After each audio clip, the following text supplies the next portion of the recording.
Salut, c'est Léo. Ça dit quoi? Qu'est-ce que c'est que ce pays? C'est pas possible. Il fait au moins 8000.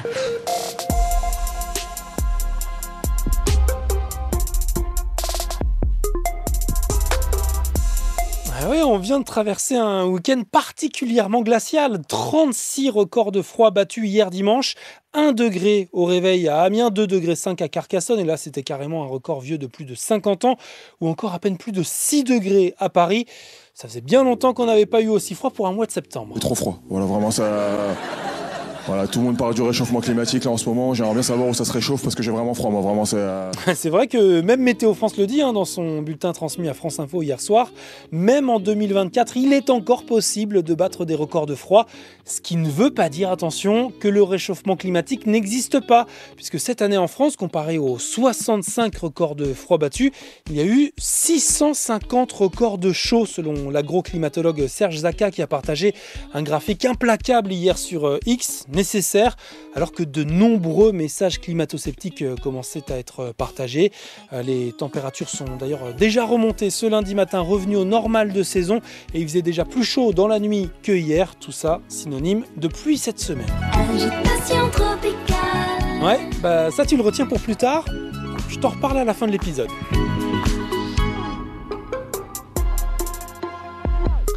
Avant ça, des nouvelles du Liban qui a continué à être bombardé tout ce week-end par Israël.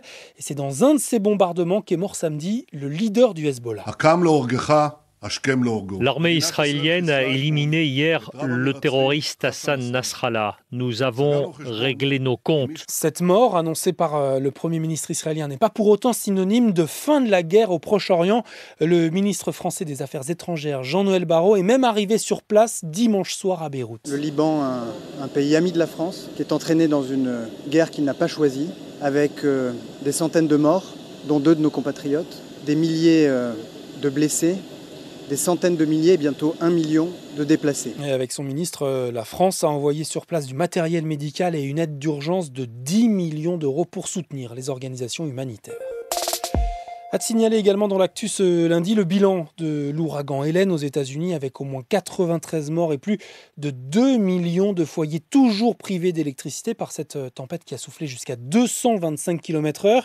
En Autriche, c'est un séisme politique comme dans plusieurs pays européens ces derniers mois.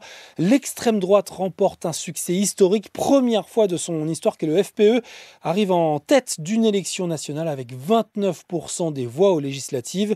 Le parti fondé par d'anciens nazis qui a reçu hier soir les félicitations de Marine Le Pen, la présidente du Rassemblement national, dont je te reparlerai ces prochains jours puisqu'elle et son parti ainsi que 24 autres personnes sont jugées à partir de ce lundi et pendant 2 mois pour détournement de 7 millions d'euros du Parlement européen.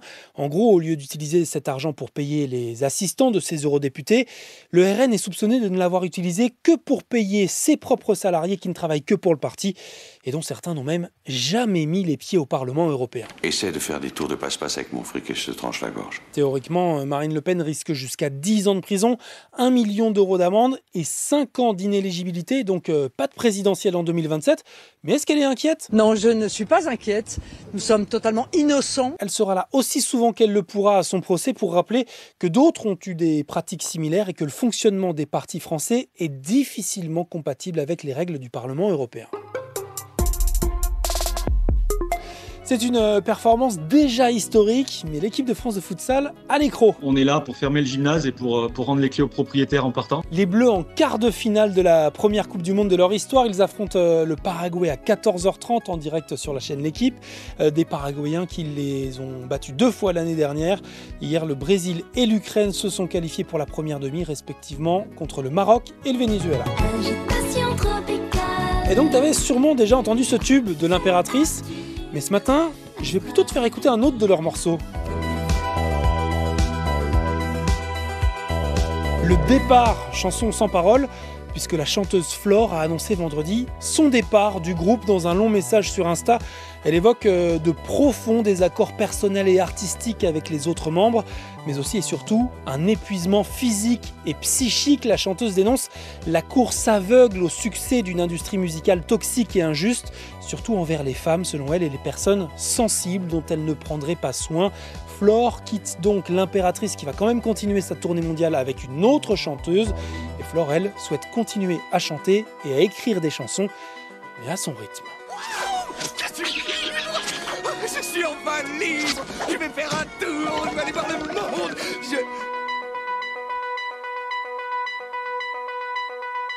C'était Léo de France Info. Allez, ciao.